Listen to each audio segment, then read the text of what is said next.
Halo semuanya, nama gue Jo dan kali ini gue mau ngomongin tentang dua hal kayak biasa. Yang pertama tentang Clipper Indonesia, yang dimana mereka jarang ngeklip VTuber Indonesia tapi malah ngeklip VTuber orang luar, VTuber Hololive Inggris. Dan yang kedua, topik yang mau gue omongin adalah tentang Hololive Awards 2024 dan segala dramanya. Nah, yang pertama gue ngomongin tentang si masalah Clipper dulu. Jadi ada suatu postingan di grup Facebook, katanya kayak gini, Clipper paling aneh.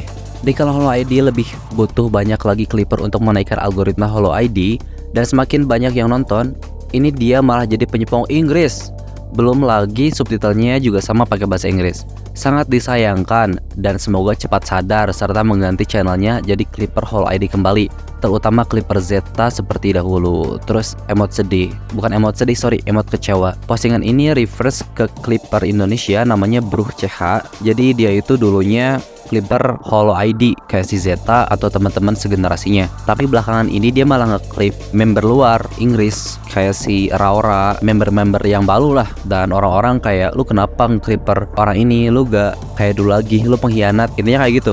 First of all, lu gak bisa ngatur channel orang, itu channelnya dia, serah-serah dia. Yang kedua, perubahan itu penting guys. Gue ngerasa kalau misalnya semua orang, konten kreator manapun yang ada di posisinya si Bro CH, itu pasti melakukan hal yang sama, yaitu ya being smart gitu. Lo gak bisa stuck mulu, lo harus berkembang. Toh lo juga masih sama-sama support VTuber kok, masih di ruang lingkup VTuber. Jadi menurut gue ini sangat tidak masalah. Gak tahu kenapa lo harus bikin postingan tentang itu.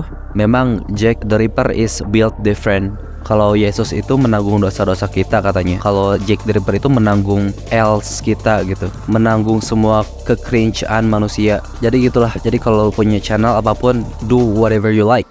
Hal selanjutnya yang mau gue omongin adalah tentang VTubers Award 2024. Mungkin kalian nanya, ini apa guys? Ini apa Jo? VTubers Award itu adalah suatu event yang menurut gue cukup casual atau cuman asik-asikan aja lah, dimana lo bisa milih VTuber favorit lo berdasarkan nominasi yang ada. Kayak misalnya contohnya The Best VTuber Gaming, The Best VTuber paling menghibur, VTuber Hidden Gem, gitu-gitulah. Terus ada beberapa pilihan VTuber yang sudah dinominasikan. Apa masalahnya? Masalahnya orang-orang yang dinominasikan ini itu pihak dari awardsnya dia gak ngomong dulu ke mereka kalau misalnya mereka bakal dinominasikan. Karena ada salah satu VTuber namanya Keigo, dia itu menolak dinominasikan dan dia keluar-keluar di Twitter. Dia banyak sih keluar-keluarnya, ini salah satu contohnya. Dia bilang kayak gini, request saya pribadi itu tolong cabut nama saya dari awards itu karena sudah masukin tanpa ada informasi ataupun formal agreement di antara kedua belah pihak yang ada.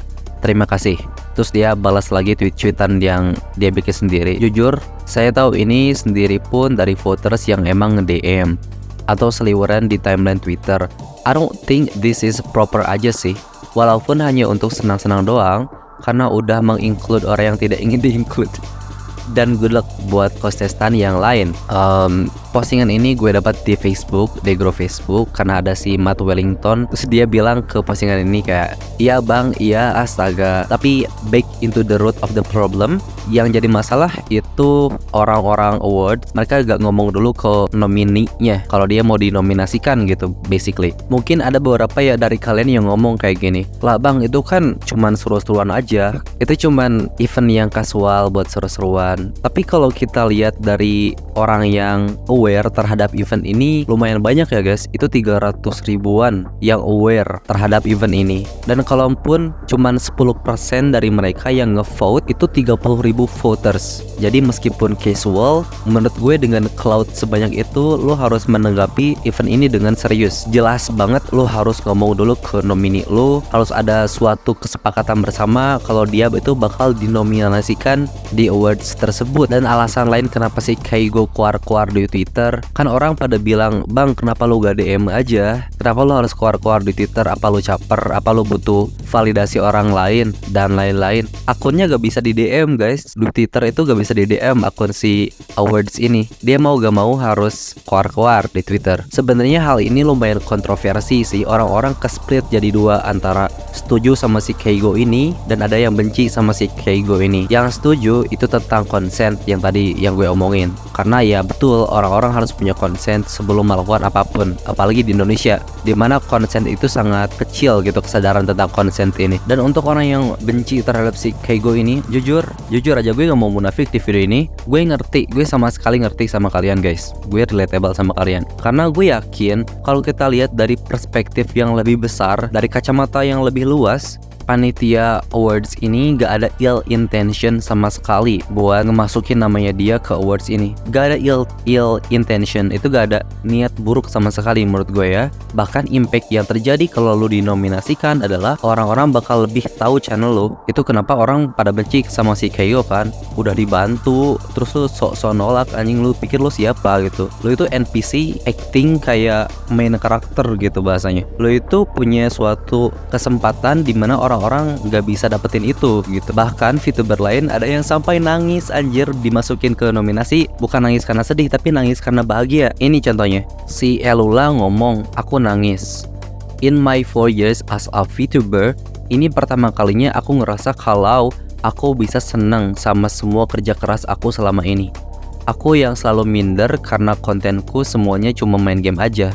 Tapi untuk masuk nominasi award sebagai best gamer, dia nangis. Dia senang karena dia diakui. Jadi dia merasa terhormat lah untuk dinominasikan. Nah, dan gue yakin kalau misalnya panitia awards ini memang kayak gini niatnya. Dia ningkatin awareness orang-orang di komunitas VTuber kepada VTuber yang memang udah mendedikasikan waktunya buat bikin konten tentang per-VTuberan atau main game untuk menghibur komunitas ini. Itu doang, gue yakin niatnya kayak gitu doang. Dan tahu gak sih kalian kalau misalnya banyak orang yang mau dinominasikan gitu. Banyak VTuber yang mau dinominasikan. Salah satunya adalah Aldi Arudi. Kalau kalian gak tahu siapa, dia itu orang yang pernah gue ceritain di satu video. Ini videonya, dia berani-beraninya ngomong kayak gini sumpah. How about me, VTuber pemburu hantu yang resikonya adalah nyawa.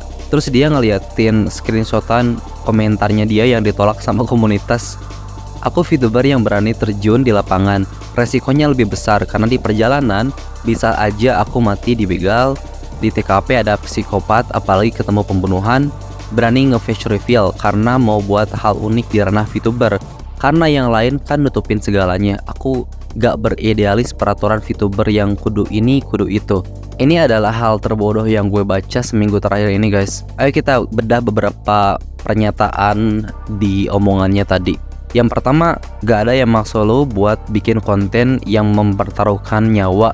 Itu is your choice. Lo bisa melakukan konten horor di luar hal yang lo lakuin gitu. Lo bisa lebih kreatif lagi bahasanya. Mungkin lo aja yang kurang kreatif, kurang mencari jalan. Itu kenapa lo melakukan konten horor yang beresikonya nyawa gitu. Dan lo seakan-akan playing victim ke orang. Kalau misalnya, ini bodoh banget sumpah. Terus yang kedua yang bikin gue ngakak sumpah anjir, dia bilang kalau misalnya aku gak beridealis dengan peraturan VTuber karena VTuber itu harus ditutupin mukanya dan lain-lain.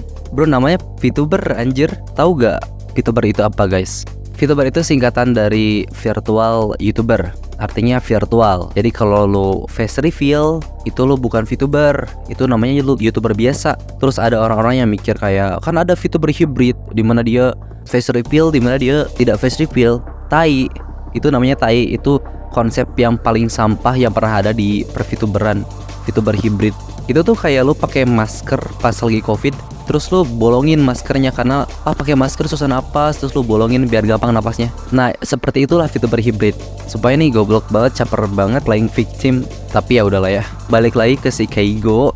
Ya, jadi intinya ini bukan drama. Dan yang pertama, dia benar guys. Sebenci apapun kalian ke si Keigo, dia di posisi yang benar. Kalau misalnya memang harus ada konsen dulu, dan ketika dia gak konsen, lu gak bisa maksa.